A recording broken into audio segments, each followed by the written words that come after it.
कबीर साहब को 52 कसमियां देनी पड़ गई सच बोला तो। रविदास जी महाराज को जान से मारने की पूरी साजिश हो गई सच बोला तो सच बोलने के साथ मौत का फरमान आता है। कबीर साहब कह रहे हैं, अरे सांच कहूं जग मारन धावे और झूठे को पतियाई हो। सुनो भाई साधो, हमसे झूठ कहा ना जाई हो। हम झूठ को झूठ ही कहेंगे, झूठ को सच नहीं बोलेंगे। इसीलिए जगत और भगत का हमेशा बैर रहता है। लेकिन अब वो समय आया है जब हर इंसान सत्य को जानेगा, सत्य को पहचानेगा, सत्य के साथ खड़ा होगा। और जितने भी ये झूठ पाखंड की दुकानें हैं, इन सब के खिलाफ एक मुहिम चलेगा, क्योंकि इसमें उनका नुकसान नहीं है, नुकसान तुम्हारा है।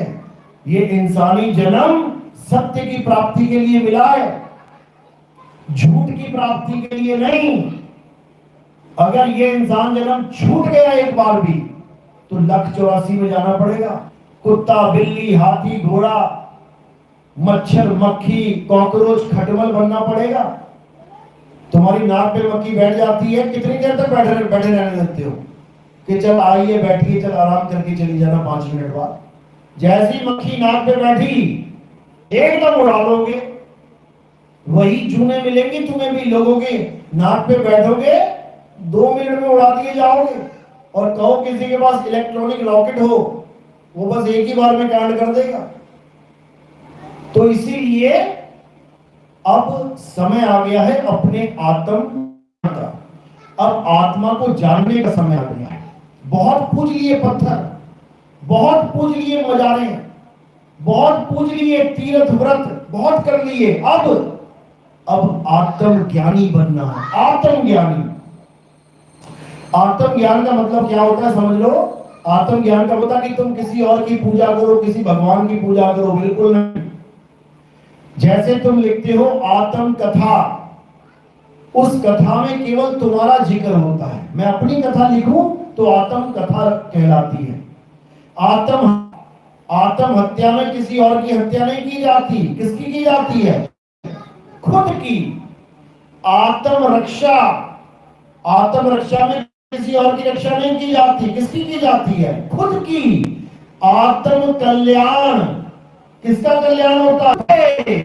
इसी प्रकार आत्म ज्ञान, यानी मुझे मेरा ज्ञान हो जाए, मैं कौन हूं, Who am I, तब समझ लो कि काम बनेगा। तो जब तक आत्मज्ञान नहीं हुआ तब तक आप ये कह सकते हो कि I am son of God. जैसे ईसा मसीह ने बोला I am son of God, मैं परमेश्वर का पुत्र हूं। आप भी हो, सारे हैं। लेकिन जब ईसा मसीह को ज्ञान प्राप्त हो गया तब उन्होंने क्या बोला? I and my father are one, मैं और मेरा पिता एक हैं, दो नहीं है। दो कब तक थे? जब तक अज्ञानता में थे। जब तक अज्ञानता में हो तुम भगवान को ढूंढोगे, और जब तुम ज्ञान में आ जाओगे तो खुद को ढूंढोगे, और जब तुम खुद को ढूंढ लोगे तो तुम में और भगवान में कोई फर्क ही नहीं होगा। समझ लो। इसी को साहिब ने बोला, अरे लाली मेरे लाल की जित देखूं तित लाल, और लाली देखण मैं चली, मैं ही हो गई लाल, मैं ही लाल हो गई। जिसको ढूंढने चली थी वो मैं ही हो गई। रांझा रांझा कर दी, मैं आप ही रांझा हो रही, मैं आप ही रांझा हो रही। मैनो हीर ना आखो कोई, अब मैं हीर नहीं हूं, मैं रांझा ही हूं। तो ये गूढ़ ज्ञान, आत्म ज्ञान तब समझ में आता है जब हमारे जीवन में कोई आत्मज्ञानी गुरु आ जाता है। अगर वो आत्मज्ञानी नहीं है तो वो तुम्हें लारे लगाएगा परमात्मा के कि आओ तुम्हें परमात्मा से मिला दूं, आओ तुम्हें परमात्मा के साथ आहार विहार करवा दूं, तुम परमात्मा के साथ सतलोक में रहोगे, घूमोगे फिरोगे। ये सब कोरा ज्ञान है, ये सब कोरा ज्ञान है। असल में आत्मा अचल है, परमात्मा अचल है, वो आहार विहार नहीं करता। और चल अवस्था में कौन है? ये जीव। देखो चल रहे हैं सब, भाग रहे हैं घर से उधर, जीव है। जब तक चलते रहोगे, आहार विहार करते रहोगे, तब तक तुम अचल हो ही नहीं सकते। अचल होने का एक ही रास्ता है, अपने अचल स्वरूप को, अपने आत्म स्वरूप को जीते जी पा लेना है। मरने के बाद किसी ने नहीं बताया मैं स्वर्ग गया कि नरक गया, ना ही कोई बताने आएगा। जो पाना है जीते जी पाना है, जीते जी। तो कबीर साहब समझा, तो ये स्वर्ग और नरक के ठेकेदार बने हुए हैं। तू दो जगह जाएगा, तू जन्नत प्राप्त करेगा। देखी कभी दो जन्नत कैसी होती है? केवल किताबी बातें हैं ये। कबीर साहब कह रहे हैं, अरे अज्ञानी को स्वर्ग नरक है, हरि जाने को नहीं। और जिस भव से सब लोग डरते हैं, सो भय हमरे नहीं। अज्ञानी को स्वर्ग नरक है, जिसको कुछ पता ही नहीं है परमात्मा के बारे में, वो ये बातें करते हैं। ये करोगे तो स्वर्ग चले जाओगे, ये करोगे तो नरक चले जाओगे, पूजा नहीं करोगे तो नरक चले जाओगे, पूजा करोगे तो स्वर्ग चले जाओगे, नमाजें पढ़ोगे जन्नत में चले जाओगे, नमाज नहीं पढ़ोगे दोजख में चले जाओगे। ये अज्ञानियों का काम है। आज तक मुझे कोई दिखा दे किसी कार्ड में लिखा हो कि मेरे पिता का नरकवास हो गया है। हिंदू धर्म ऐसा धर्म है जिसमें भले कितना ही पापी जीव क्यों ना हो, दादा परदादा लकड़दादा अकड़दादा, सबके कार्ड में लिखा जाता है कि मेरे पिताजी का, मेरे दादाजी का, मेरे पिताजी का स्वर्गवास हो गया। आज तक हिंदू धर्म में कोई नरक में गया ही नहीं। पंडित जी भी बैठा है वही कार्ड लेके, हाँ स्वर्गवास हो गया। अरे भैया नरकवास किसका होगा फिर? कौन गया नरक में? नाम तो बता दो। पंडित जी को पता है महापापी था, ये महानशेड़ी था, महागंजेड़ी था, गालियां देता था, लोगों को मारता था, कत्ल भी कर दिए। लेकिन पंडित जी की इतनी हिम्मत नहीं है कि भरे मंच में कह दे कि ये नरकगामी हो गया। ना मिलेगा, ना भोजन मिलेगा, और रफा दफा कर दिए जाएंगे वहां से। तो अपने पेट की खातिर उस नरकगामी को भी स्वर्गवासी बोलना पड़ जाता है। तो काहे का नरक, काहे का स्वर्ग मेरे भाई? कबीर साहब कहते हैं यही नरक है, यही स्वर्ग है। गलत गलत गलत काम करोगे, अगला जन्म ऐसा मिलेगा तो धिक्कार धिक्कार हो जाएगा तुम्हारे ऊपर। ऐसा गला शरीर मिलेगा कि बचपन से ही किडनी फेल, दिल में छेद, ऐसी हालत हो जाएगी। यही नरक है, नरक का जीवन भोगोगे। गरीबी का जीवन मिलेगा, सड़क के किनारे झुग्गी झोपड़ी में रहना पड़ेगा, कुत्ते बिल्ली काट काट के पतीले में भर रखे हैं उन्होंने, वही खाना पड़ रहा है बेचारों को। नरक है ये। और अच्छे अच्छे काम करोगे तो देख लो है, और कौन सा? तो यही है जो कुछ भी है, जो करोगे सो भरोगे, यही भरोगे। लेकिन एक धंधा चल रहा है, एक दुकान चल रही है स्वर्ग नरक की, और बढ़िया से चल रही है, बहुत बढ़िया चल रही है। बस तुम उससे ये पूछ लो कि भैया तुमने जन्नत दोजख देखी है कभी? तुम बड़ी बड़ी बातें कर रहे हो, जब जन्नत में जाओगे तो कभी देखा है जन्नत कैसी होती है, दोजख कैसी होती है? ये स्वर्ग नरक कभी देखा है किसी ने? गया कोई? केवल लिखी को सत्य मान रहे हैं, और साहेब दिखा रहे हैं हमें। हॉस्पिटलों में जाके देखो, सड़े गले शरीर पड़े हैं। यही नरक है, यही नरक है। और जो जहन्नुम की आग है, वो कौन सी आग है? क्योंकि बिना आग के तो नरक लगता ही नहीं नरक है। चाहे हिंदुओं का नरक है, चाहे मुसलमानों का, चाहे ईसाइयों का, चाहे सिखों का। आग का बहुत बड़ा रोल है। दोजख की आग में जलोगे, नरकों की आग में, वहां बड़े बड़े पतीले रखे हैं, उसमें तेल है, तेल में डुबोके तुम्हारा पकोड़ा बनाया जाएगा। ये बड़ा चलता है। तुम्हें बता ही देते वो नरक कहां पर है, पतीले कहां लगे हैं, पकौड़ा तल कहां पे रहा है। ये जो मां का गर्भ है ना, यही है दोजख, यही है कुंभी नरक। इस कुंभी नरक में इतना टेम्परेचर है ना, इतना टेम्परेचर है तुम सोच भी नहीं सकते। जैसे तुम पकोड़े बनाते हो, तो जब पकोड़े तैयार करते हैं उससे पहले बेसन घोल देते हैं पानी में, तो कैसा होता है वो? पानी की तरह। ऐसे हाथ में लोगे, ऐसे गिराओगे, पानी की तरह गिरेगा। उसके बाद क्या किया? कढ़ाई में एकदम गरम गरम तेल है, और उसमें जैसे ही तुम डालोगे उसको, अब वो पानी रहेगा अंदर, क्या वो एकदम कड़क हो जाएगा। कितनी गर्मी है उसमें। एक पानी के ही रूप में जाते हैं, और वहां जाके क्या होता है? गर्भ में इतनी अग्नि है, इतनी आग है, जैसे भट्टी में आग होती है। कच्चा घड़ा जाता है और एकदम टन टन करता वापस आता है, टनकता है। ऐसे ही हम गर्भ में जाते हैं पानी की तरह, और निकलते कैसे हैं? पकोड़े की तरह। देखो पकोड़ा, 5 उंगली कैसे बन गई, हाथ, आंख, नाक, मुंह, सारे अंग कैसे बन गए? उसी गर्भ में बने हैं सबके। तो जो पकोड़े ज्यादा तल दिए गए, वो ये काले काले बैठे हैं। जो पकोड़े कम तले, वो गोरे गोरे बैठे हैं। ये सब पकोड़े ही हैं। थोड़े दिनों में फिर इस पकोड़े को छोड़ के फिर किसी माँ के गर्भ में दोबारा चले जाएंगे, फिर नया पकोड़ा तल के आएगा। और इस बार ऐसा पकोड़ा नहीं मिलेगा अगली बार कि 2 हाथ 2 पैर वाला। अगली बार मिलेगा 4 पैर 2 सींग 1 पूंछ। क्यों?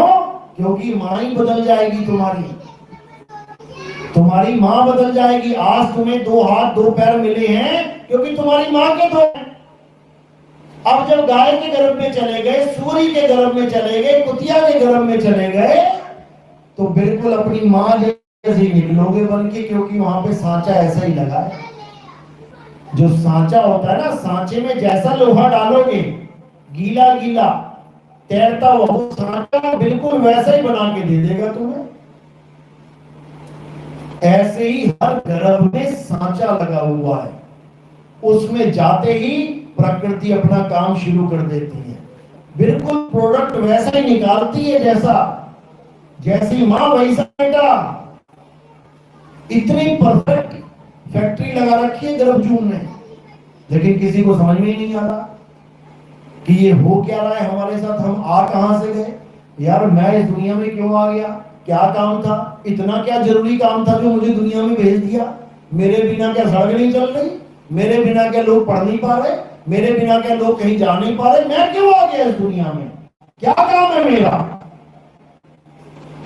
केवल मुक्ति प्राप्त करने के लिए तुम्हें एक मौका दिया गया है कि बेटा, ये इंसान जन्म बर्बाद मत कर देना पत्थरों के चक्कर में, मंत्रों के चक्कर में। राधे राधे राधे राधे बर्बाद हो जाओगे, राम राम राम बर्बाद हो जाओगे, अल्लाह बर्बाद हो जाओगे। नाम नहीं जपना है, अल्लाह को ढूंढना है, राम को ढूंढना है, श्याम को ढूंढना है। वो है कहां? तब समझ में आएगी कहानी, क्या है राम, क्या है अल्लाह, क्या है वाहिगुरु। क्योंकि जिस दिन तुम उसको ढूंढ लोगे, वो तुम ही हो जाओगे, तुम ही हो जाओगे। वहां पे 2 नहीं रहेंगे। लेकिन ये तब समझ में आता है जब आपके जीवन में कोई आत्मज्ञानी गुरु आता है। अगर पत्थर ज्ञानी आ गए तो पत्थर ही बुझवाएगा वो सारी उम्र। तुम्हारी नाक पे मक्खी बैठ जाए, 1 मिनट में उठा दोगे। 2 हाथ है फ्री। जिस पत्थर की मूर्ति के 8 हाथ हैं, उसकी नाक पे 1 छोड़ 10 मक्खी बैठ जाए, वो फिर भी ना उठा पाएगी। समझ लो, तुम्हारे में कोई चीज है, कोई छीन नहीं सकता। उस पत्थर की मूर्ति में तुम लड्डू चिपका के आ गए मुंह में, और चींटियां आ रही हैं, खोड़ खोड़ के लेके जा रही हैं उसको, उसके मुंह से निकाल निकाल के लेके जा रही है। तुम उसको खिलाने गए थे, वो कोई और ही खा गया आगे। इसको समझो तो जानना किसे है? हे अर्जुन, आत्मा को जानो। आत्मा मुझे, तुझे, सबको चला रही है। आत्मा की वजह से ही हमारे शरीर चल रहे हैं। आत्मा की वजह से मैं चक्र को धारण कर पा रहा हूं। आत्मा की वजह से मैं खड़ा हूं। आत्मा की वजह से मैं खा पा रहा हूं। आत्मा की वजह से मैं चल रहा हूं। अगर ये आत्मा ना हो तो ये शरीर कुछ नहीं कर सकता। भले कृष्ण जी का शरीर हो, भले राम जी का शरीर हो, भले हनुमान जी का शरीर हो, सबको आत्मा ही चला रही है। आत्मा के अलावा कोई नहीं। 1000 पंखे लगे हैं, अलग अलग क्वालिटी के, अलग अलग रेट के, 1-1 करोड़ का पंखा लगा हुआ है, लेकिन चलाने वाली आत्मा, चलाने वाला करंट एक है। वो 50 रुपए के पंखे को भी, वो 5 करोड़ रुपए के पंखे को भी चला रहा है। बिना उसके वो 50 और 5 करोड़ एक ही समझो। बिना आत्मा के एक भिखारी और एक राजा को एक ही समझो। दोनों शमशान घाट जा रहे हैं, दोनों मिट्टी में दफन हो रहे हैं, लेकिन आत्मा की वजह से एक महलों में बैठा हुआ है और एक भीख मांग रहा है। और जब आत्मा ने दोनों को छोड़ दिया, आ गए दोनों औकात में, दोनों चले गए मिट्टी के अंदर। अब ढूंढो कौन है राजा, कौन है फकीर। तो इसीलिए बोला, आए हैं तो जाएंगे, राजा रंक फकीर, एक सिंहासन चढ़ चले, एक बंधे जंजीर। जिनको आत्म ज्ञान हो गया वो तो अमर हो गए, वो वापस नहीं आते मां के गर्भ में। एक बंधे जंजीर, एक उल्टा होके आएगा दोबारा, मां के गर्भ में उल्टा लटका होगा, पैर ऊपर और मुंह नीचे। ये जंजीर वालों का हाल होगा। तो इसीलिए कबीर साहब पूरा खोल खोल के समझा रहे हैं, लेकिन ये जीव समझ ही नहीं पा रहा है और ये समझेगा भी नहीं। क्यों? क्योंकि इसने इतना ज्यादा अज्ञान ग्रहण कर लिया है आज तक कि इसको ज्ञान भी फीका लग रहा है। मुंह में इतनी नमक की डलियां डाल ली है इसने कि इसके मुंह में शक्कर भी डाल दी हमने, तब भी उसको नमकीन लग रहा है। लेकिन ये शक्कर उसको मीठी जब वो अपनी नमक की डलियां मुंह से निकाल के फेंक देगा।